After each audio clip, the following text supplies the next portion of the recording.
Hello dear students, welcome to this session of ICT virtual classroom Dehradun. मेरा नाम है Rajesh Chamola, teacher science ICT virtual classroom Dehradun से। और आज हम बात करने वाले हैं क्लास 10th साइंस के चैप्टर नंबर 1 के ऊपर। आपके बुक के पहले चैप्टर जिसका नाम है केमिकल रिएक्शन एंड इक्वेशन, यानी रासायनिक अभिक्रियाएं एवं समीकरण। अपनी पिछली क्लासेस से हम इस चैप्टर को कवर अप करते हुए आ रहे हैं और इस चैप्टर के जो इंपॉर्टेंट पार्ट्स हैं उनको हम ऑलरेडी कवर कर चुके हैं। और अब जो बड़ा इंपॉर्टेंट पार्ट है वो है types of reactions, types of chemical reactions, यानी कि रासायनिक अभिक्रिया के प्रकार, जिसमें पहले नंबर का अभिक्रिया संयोजन अभिक्रिया यानी कॉम्बिनेशन रिएक्शन को हम लोग पिछले क्लास में देख चुके हैं। आज की क्लास में हम लोग उस चीज को करेंगे कंटिन्यू जहां पर हमने पिछली क्लास में छोड़ा था। वियोजन अभिक्रिया के बारे में आपको बताऊंगा, यानी डीकंपोजिशन रिएक्शन। इसके अलावा बहुत इंपॉर्टेंट पार्ट जो कि संयोजन अभिक्रिया के कुछ उदाहरण हैं, एग्जांपल्स हैं, उनको आपको बताऊंगा। वो इंपॉर्टेंट रहने वाले हैं। वहां से कभी कभी मतलब मोस्टली एग्जाम में आपके क्वेश्चन पूछ लिया जाता है, बोर्ड एग्जाम में 1 नंबर का, 2 नंबर का, ठीक है। तो आपको आज की क्लास में जो बातें बताई जाएंगी वो आपके बोर्ड एग्जाम के पॉइंट ऑफ व्यू से काफी इंपॉर्टेंट रहने वाला है और इंटरेस्टिंग भी रहने वाला है। आपको उसको पढ़कर मजा आएगा। तो डियर स्टूडेंट्स, मैं उम्मीद करता हूं आप सबके सब फिट, फाइन एंड हेल्दी होंगे और बिल्कुल रेडी होंगे क्लास के लिए, कॉपी पेन लेकर जुड़ चुके होंगे। आप अपना ध्यान अपनी स्क्रीन पर बनाकर रखिए। हम चलते हैं स्मार्ट बोर्ड की स्क्रीन पर। तो डियर स्टूडेंट्स, ये था वो जो हम लोग अपनी पिछली क्लास में बात कर रहे थे, यानी संयोजन अभिक्रिया, कॉम्बिनेशन रिएक्शन, जिसमें हमने देखा था जब 2 या 2 से अधिक अभिकारक मिलकर एक नए उत्पाद का निर्माण करते हैं तो उसे हम संयोजन अभिक्रिया कहते हैं। When 2 or more reactants combine together to form a single product, then the reaction is known called combination reaction। ठीक, तो ये बात हो गई हमारी क्लियर। और आज हमको बात करनी है डीकम्पोजिशन रिएक्शन, यानी वियोजन अभिक्रिया। वियोजन अभिक्रिया के बारे में बात करने से पहले आई थिंक मैंने आपको कुछ होमवर्क दिया था और वो होमवर्क था ये 2 रिएक्शंस मैंने आपको बैलेंस करने के लिए दी थी।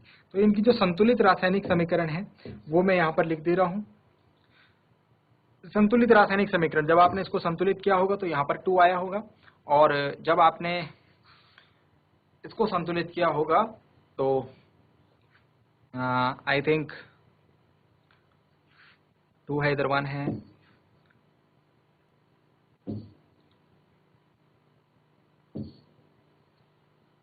ओके,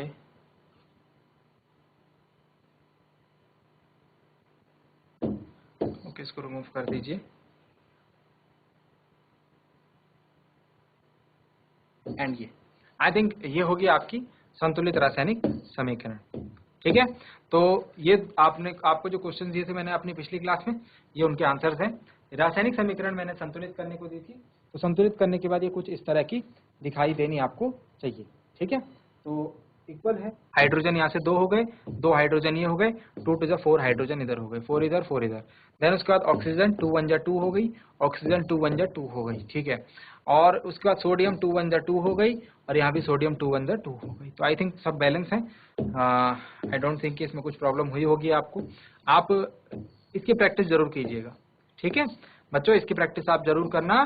और यहाँ से क्वेश्चन मैंने आपको बताया है कि एग्जाम में बनता है। चलिए अपने टॉपिक पर आते हैं। टॉपिक का नाम है वियोजन अभिक्रिया। वियोजन अभिक्रिया जो है बच्चों, ये संयोजन अभिक्रिया के बिल्कुल विपरीत आप इसे कह सकते हैं। वियोजन अभिक्रिया में जहां दो अभिकारक मिलकर, 2 या 2 से अधिक अभिकारक मिलकर एक नए उत्पाद का निर्माण कर रहे थे। वियोजन अभिक्रिया में एक पदार्थ एक अभिकारक टूटकर छोटे छोटे पदार्थ हमको देगा। ठीक है, तो पहले मैं एग्जांपल लिखने से पहले इसकी डेफिनेशन लिख लेता हूं, क्योंकि definition is much similar to संयोजन अभिक्रिया। ये उसका ऑपोजिट आप इसे, उसका उल्टा आप इसे कह सकते हैं। पीछे हमने क्या लिखा था, जब when 2 or more reactants combine together to form a single product, मतलब अभिकारक क्या है, 2 या 2 से अधिक है, उत्पाद क्या है, 1। यहाँ पर उल्टा हो जाएगा, यहाँ पर अभिकारक 1 होगा, उत्पाद 2 या 2 से अधिक हो जाएंगे। ठीक, तो ये बात समझ में आ गई। इसी चीज को मैं लिखने वाला हूँ यहाँ पर। तो सीधे डेफिनेशन लिखते हैं, when a single reactant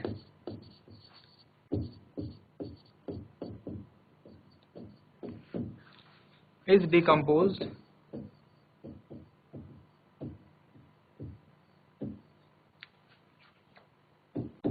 into 2 or more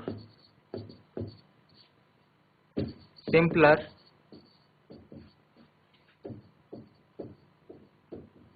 substances, जब एक अभिकारक दो या दो से अधिक छोटे उत्पादों में टूट जाता है, when a single reactant is decomposed into two or more simpler substances, then the reaction is called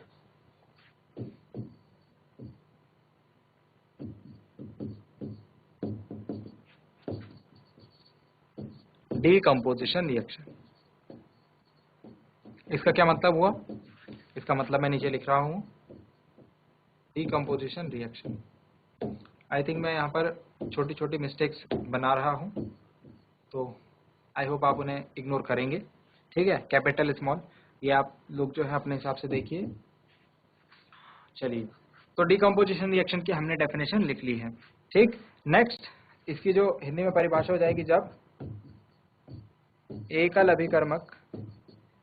अभिकर्मक मतलब सिंगल रिएक्टेंट, रिएक्टेंट किस तरफ होता है, प्रोडक्ट किस तरफ होता है, ये आपको याद होगा। जब एकल अभिकर्मक टूटकर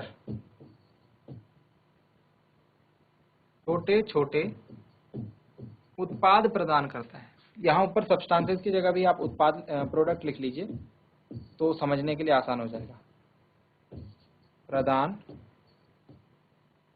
करता है, तो यह अभिक्रिया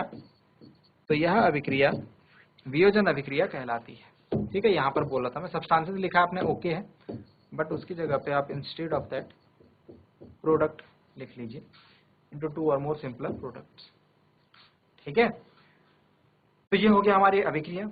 अब इसमें जरा ध्यान देने वाली, पहले मैं एक एग्जांपल लिख लेता हूँ, बाकी जो बातें हैं हम लोग इसके बाद करेंगे, ठीक। तो एग्जांपल यानी उदाहरण सिंपल है, जो बातें यहाँ से बता रहा हूँ मैं रिलेट कर रहा हूँ, आपको डेफिनेशन लिखनी है, याद करनी है, 2-4 बार आप इसे लिखेंगे, याद करेंगे, आपको याद हो जाएगी, समझ में आ जाएगी, कोई बड़ा इसमें टास्क नहीं है, ठीक है। तो एक अभिक्रिया मैं इसमें लिखता हूँ सॉरी, एक अभिक्रिया इसमें लिखता हूँ, twice ferrous sulphate give Fe2O3 plus SO2 plus SO3 ऊष्मा। इसका मतलब क्या है, डेल्टा का मतलब होता है ऊष्मा, ठीक है, ऊष्मा यानी हीट लिख लेता हूं यहाँ पे। अब ध्यान दीजिए कि यहाँ पर क्या हुआ, अभिकारक कितना था, अभिकारक इस तरफ होता है तीर के, उत्पाद उस तरफ होता है, अभिकारक कितना था 1, उत्पाद कितने मिले 3, 1 2 3, पीछे देखो अभिकारक कितने थे 1 2, उत्पाद कितना मिला 1, उल्टा हुआ ना, अभिकारक ज्यादा थे, उत्पाद यहाँ कम मिल रहा था, और इधर देखो अभिकारक कम है, उत्पाद ज्यादा मिल रहा है। तो समझने का मतलब ये है कि कॉम्बिनेशन एंड डिकम्पोजिशन रिएक्शन आपको, कॉम्बिनेशन एंड डिकम्पोजिशन रिएक्शन आपको संयोजन या वियोजन अभिक्रिया एक दूसरे के लगभग विपरीत है, ये आपको दिमाग में बना के रखना है, तो आपको ये याद रहेंगी, ठीक है। अब जो यहाँ पर पॉइंट आता है इंपॉर्टेंट, चलिए यहाँ तक समझ में आ गया संयोजन और वियोजन अभिक्रिया। अब मैं यहाँ पे आपको कुछ इंटरेस्टिंग बातें बता रहा हूँ। ये जो पदार्थ है इसका नाम है फेरस सल्फेट,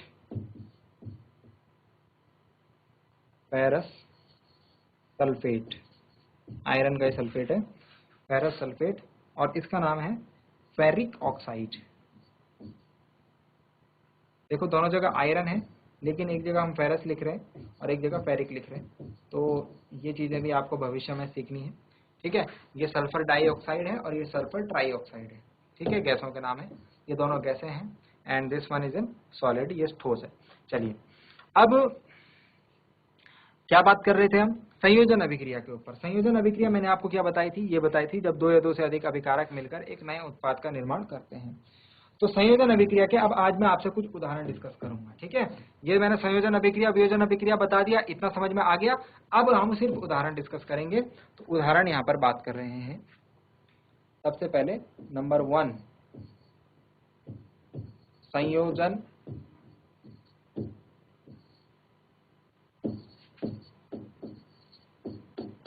अभिक्रिया के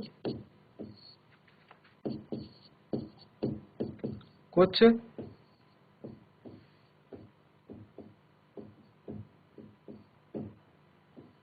महत्वपूर्ण उदाहरण, संयोजन अभिक्रिया के कुछ महत्वपूर्ण उदाहरण। Some important examples related to combination reaction. क्या क्या उदाहरण है, देखो ध्यान से। नंबर 1, संयोजन अभिक्रिया याद है ना, दोबारा से दिमाग में डाल रहा हूं। अभी हमने जो पढ़ी वो वियोजन अभिक्रिया थी। संयोजन अभिक्रिया जो हम अपनी पिछली क्लास में पढ़ चुके हैं वो थी, ये है 2 अभिकारक मिलेंगे और एक उत्पाद बनेगा। 2 या 2 से अधिक अभिकारक मिलेंगे और एक उत्पाद बनेगा। ठीक है, तो संयोजन अभिक्रिया के ऊपर हम अभी आ गए हैं फिर से। संयोजन अभिक्रिया में मैंने आपको एक उदाहरण दिखाया था और वो उदाहरण था ये 1, 2। इसके अलावा जो एक इंपॉर्टेंट उदाहरण आता है वो है आपके पास ये वाला। पहले मैं अभिकारक अभिक्रिया लिख लेता हूं और फिर उसके बाद आपके उसके ऊपर चर्चा करता हूं। तो अभिक्रिया हमारे पास CaO plus H2O gives CaOH whole twice. जो बातें यहाँ पर महत्वपूर्ण लिखी गई हैं ये महत्वपूर्ण होने भी वाली है। ठीक है, तो इसीलिए इसको ध्यान दीजिएगा। प्लस या ऊष्मा, हीट का मतलब ऊष्मा। तो यहां पर क्या हो रहा है, 1, 2 अभिकारक, उत्पाद कितना बना 1। ठीक है, वो ऊष्मा है, ऊष्मा उत्पाद नहीं है। ऊष्मा is the effect of the reaction. ठीक है, अभिक्रिया का प्रभाव है। तो ये कौन सी अभिक्रिया हो गई, संयोजन अभिक्रिया। अब इन पदार्थों के नाम मैं आपको बताता हूं। ये अभिक्रिया आपने कहाँ देखी है, मैं क्यों बोल रहा हूं कि ये बिना बुझा चूना। चूना आप सबने देखा है। चूना जो है जब आप मार्केट से लेके आते हैं तो वो कैल्शियम ऑक्साइड होता है, जिसको हम क्या बोलते हैं, बिना बुझा चूना बोलते हैं। ठीक है, तो ये जो बिना बुझा चूना है बच्चों, ये क्या करेगा, बिना बुझे चूने के आप क्या करते हो, एक प्लास्टिक के बैग में या फिर एक कट्टे में आप मार्केट से लेके आते हो और उसके बाद उसमें पानी मिलाते हो। ठीक है, अब यहाँ पर 2-3 चीजें हैं। पानी मिलाने के लिए आप कौन सा बर्तन लेते हो, अगर किसी ने करा होगा ये काम या फिर किसी ने देखा होगा ये काम, तो उसको पता है कि ये क्वेश्चन कितना इंपॉर्टेंट है। जब भी हम मार्केट से चूने को लेके आते हैं और उसको घोलने का काम करते हैं तो ये हमेशा एक लोहे की बाल्टी में किया जाता है। ठीक है, लोहे की बाल्टी में चूना घोला जाता है। ये बात सबको पता होगी, कुछ बच्चों को पता होगी, कुछ बच्चों को नहीं। क्यों किया जाता है ऐसा, बिकॉज जब बिना बुझे हुए चूने में पानी मिलाया जाता है तो ये अभिक्रिया में आप देख रहे हैं ऊष्मा निकल रही है, हीट निकल रही है। हीट मतलब गर्मी, और गर्मी कोई मामूली गर्मी नहीं, बहुत ज्यादा गर्मी। ठीक है, आप इस गर्मी को हाथ लगा करके बर्तन पर महसूस कर सकते हो। ठीक है, तो यहां पर क्या हुआ, जब मैं इस चूने को प्लास्टिक की बाल्टी में घोलूंगा, कौन सी बाल्टी में, आपने बोला सर प्लास्टिक की बाल्टी में क्यों नहीं घोल सकते। अगर प्लास्टिक की बाल्टी में घोला तो पानी मिलाया, इसमें हीट निकलेगी, हीट से गर्मी होगी, प्लास्टिक की बाल्टी क्या होगी, खराब हो जाएगी, गल जाएगी। ठीक है, तो इसीलिए हम इसको लोहे की बाल्टी में घोलते हैं, प्लास्टिक की बाल्टी में नहीं घोलते। Number 1 point. अभी बहुत सारी चीजें सीखने को मिलेंगी। ठीक है, नंबर 2 पॉइंट, इसका नाम मैं बता देता हूं, इंग्लिश में भी लिख लेता हूं। This is quick lime. Calcium oxide को हम लोग बिना बुझा हुआ चूना इंग्लिश में बोलते हैं क्विक लाइम, और उसके बाद इसको हम बोलते हैं बुझा हुआ चूना। उसके बाद जो CaOH होल ट्वाइस बना, इसको हम कहते हैं बुझा हुआ चूना। यानी कि इधर हो गया क्विक लाइम और इधर हो गया स्लेक्ड लाइम। ठीक है, अब जब आपने बोला ठीक है सर, दूसरी चीज आपको क्या ध्यान रखनी है, नंबर 1, इससे मैं कुछ पॉइंट्स यहाँ पर लिख रहा हूं तो उसके मैं रीजन भी बता रहा हूं। तो हिंदी में लिख रहा हूं, आप इसको अपने हिसाब से अपने लैंग्वेज में लिख लीजिए, आपको ये बातें पता होनी चाहिए। नंबर 1, कौन सी बाल्टी प्रयोग करेंगे, लोहे की बाल्टी। The bucket made up of iron, iron की बकेट। ठीक है, क्यों यूज करेंगे, क्योंकि ऊष्मा निकलती है, हीट निकलती है, और हीट निकलने के कारण बाल्टी हमारी पिघल जाएगी। ठीक है, तो हम लोहे की बाल्टी यूज करते हैं। नंबर 2 पॉइंट क्या है कि जो पानी मिलाया जाता है, पानी का मिलाना, ये हमको थोड़ा सावधानी पूर्वक करना है। क्या करना है, सावधानी पूर्वक। यानी कि हमको पानी कैसे मिलाना है, स्लोली स्लोली, धीरे धीरे। क्यों एकदम से क्यों नहीं मिला सकते? अगर एकदम से मिलाया तो एकदम से बिना बुझे हुए चूने में आप बहुत सारा पानी डाल दोगे। बहुत सारा पानी डालने के कारण अभिक्रिया में जो ऊष्मा उत्पन्न होगी, देख रहे हो ना आप, अभिक्रिया होने के बाद क्या हो रही है, उसमें ऊष्मा उत्पन्न हो रही है, वो भी क्या होगी, बहुत अधिक होगी। और बहुत अधिक होगी तो बहुत ज्यादा गर्मी हो जाएगी। इसमें क्या हो सकता है, इसमें जो चूना है, ये गर्मा गर्म जो खौलता हुआ चूना है, ये बाल्टी से निकल कर आपके हाथ पैरों पर, आपके शरीर के अंगों पर या फिर आपके मुंह पर भी गिर सकता है। ठीक है, तो हम लोग क्या करेंगे, दूसरी चीज हमने क्या देखी कि जो पानी मिलाना है वो हमको स्लोली स्लोली मिलाना है, सावधानी पूर्वक मिलाना है। ठीक है, उसके बाद जो नंबर 3 है, ये है CaOH होल ट्वाइस। मैं इनके नाम लिख लेता हूं पहले, ठीक है। और CaO आप कहेंगे इनके मैंने आपको कितने नाम बताए, इसका मैंने नाम बताया, ये है बिना बुझा हुआ चूना या क्विक लाइम, और इसका जो रासायनिक नाम है वो है कैल्शियम ऑक्साइड। सारे कुछ आपको जो जो चीजें यहाँ पर लिख रहा हूँ आपको पता होनी चाहिए, इसको नोट डाउन कीजिए। ठीक है, कैल्शियम ऑक्साइड। यहाँ से डेफिनेटली क्वेश्चन बनता है एग्जाम में, नहीं तो आपके फर्दर जो भविष्य में एग्जाम होंगे उनमें बनेगा। ठीक है, कैल्शियम CaLCium ऑक्साइड। और जो ऊपर जो दूसरी तरफ पदार्थ बना है CaOH होल ट्वाइस, इसको हम बोलते हैं calcium hydroxide. Calcium hydro oxide. तो जो जो पॉइंट यहाँ पर लिख रहा हूँ इनको आप नोट डाउन प्लीज करके रखिए और अपने दिमाग में इनको बातों को बनाते रहिए। ठीक है, तो एक आसान सी अभिक्रिया थी, एक छोटी सी अभिक्रिया थी कैल्शियम हाइड्रोक्साइड, जिसमें हमने ये देखा कि अभिक्रिया से संबंधित 2-3 चीजें हमारे लिए इंपॉर्टेंट है। पहली बात, बिना बुझे हुए चूने को घोलने के लिए, जब बाजार से आप चूना लेके आते हैं घर में सफेदी करने के लिए, तो उसको आपको प्लास्टिक की बाल्टी में नहीं, लोहे की बाल्टी में घोलना है। नंबर 2, जब आप पानी मिलाएंगे तो सावधानी पूर्वक मिलाना है या फिर स्लोली स्लोली उसको ऐड करना है। नंबर 3, CaOH होल ट्वाइस का नाम है कैल्शियम हाइड्रोक्साइड या फिर स्लेक्ट लाइम या फिर बुझा हुआ चूना, और जो बिना बुझा हुआ चूना है वो है कैल्शियम ऑक्साइड CaO। ठीक है, क्विक लाइन आपको याद रखने हैं, नाम याद रखने हैं इन सबके। ठीक है, एग्जाम में सीधे क्वेश्चन आते हैं, एग्जाम में 1 नंबर का क्वेश्चन सीधे आ जाएगा, बिना बुझे हुए चूने का रासायनिक सूत्र लिखो, तो आप लिखोगे CaO। ठीक हो गया, चलिए, तो ये हो गई अभिक्रिया। अब जब ये चूना तैयार हो गया हमारा, ये हमने बाल्टी ली, दोबारा से दिखा देता हूँ, ये बाल्टी ली, लोहे की बाल्टी है, इसमें हमने, ये हमारे पास बैग था, इस बैग में कैल्शियम ऑक्साइड था यानी बिना बुझा हुआ चूना था, इससे हमने निकाल करके पाउडर फॉर्म में इसको भर दिया। यहाँ से हमने इसमें पानी मिलाया, वाटर मिलाया, ठीक है, और इसके अंदर क्या बन गया, इसके अंदर CaOH होल ट्वाइस बन गया, जो कि क्या था हमारा, स्लेक्ट लाइम या फिर बुझा हुआ चूना। अब इसको हमने क्या करा, इसको हमने ब्रश की सहायता से दीवार पर लगा दिया, इसको हमने ब्रश की सहायता से दीवार पर लगा दिया। ठीक है, दीवार पर किसकी परत चढ़ गई, कैल्शियम हाइड्रोक्साइड की। अब देखो ध्यान से, यहाँ से एक बात और आपको समझाता हूँ, जब आप ये दीवार पर लगा देंगे आप, तो आपको जो चमक है वो कुछ टाइम बाद दिखेगी। आपको ऐसा नहीं कि जैसे आप चूना लगा देते हो दीवार पे तो दीवार चमकदार दिखने लगती है, ऐसा नहीं होता है। जब आप दीवार पर चूना लगाते हो तो उसके कुछ दिन बाद, 1 दिन बाद, 2 दिन बाद, तो दीवार में जो है चमक आती है। नंबर 3, जो चमक है, जो शाइन है, वो कितने दिन बाद आएगी, कुछ घंटों बाद आती है। तो जो उसकी अभिक्रिया है वो ये है। अभी हमारे पास पदार्थ क्या बना, पदार्थ हमने दीवारों पर क्या लगाया, दीवार पर हमने लगाया CaOH होल ट्वाइस। ये कैल्शियम हाइड्रोक्साइड या फिर ये बुझा हुआ चूना बच्चों क्या करता है, ये हमारे वातावरण, हमारे एटमॉस्फेयर में बहुत सारी गैसेस होती हैं। कौन कौन सी, एक तो ऑक्सीजन जिसको हम लेते हैं, नाइट्रोजन, वाटर वेपर, पानी जो होता है वो जलवाष्प के मात्रा में, जलवाष्प के रूप में होता है, वाटर वेपर के रूप में होता है, और एक और important gas that is carbon dioxide.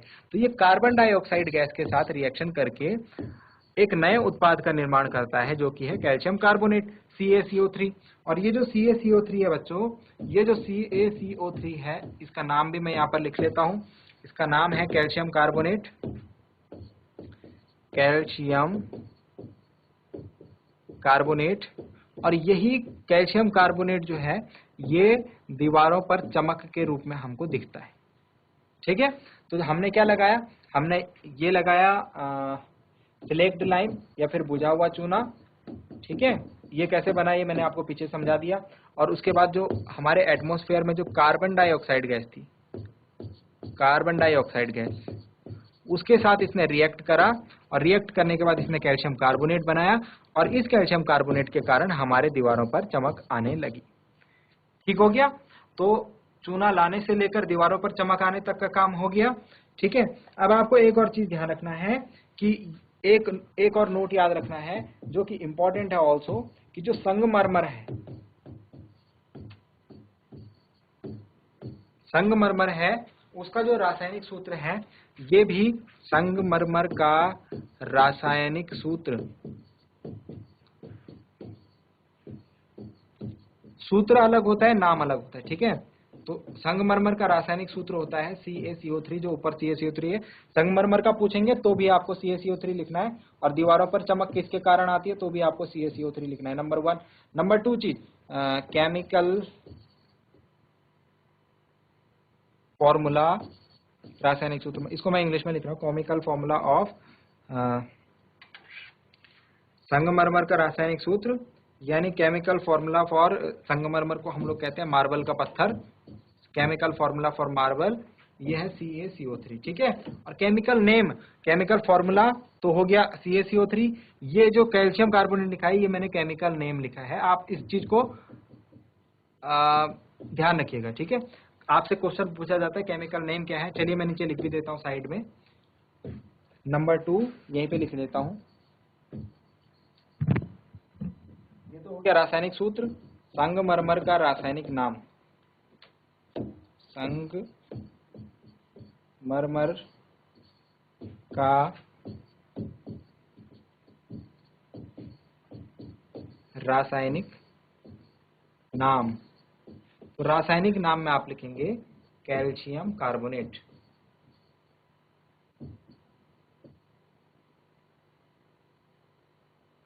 ठीक हो गया। तो एक चीज और क्लियर हो गया, रासायनिक नाम और रासायनिक सूत्र में अंतर पता लग गया। रासायनिक नाम होगा तो आप लिखेंगे CaCO3, सॉरी रासायनिक सूत्र होगा तो CaCO3, और रासायनिक नाम होगा तो कैल्शियम कार्बोनेट। तो कैल्शियम फॉर्मूला हो गया एक, और एक हो गया calcium name, sorry chemical name. तो केमिकल नेम में आप लिखेंगे कैल्शियम कार्बोनेट,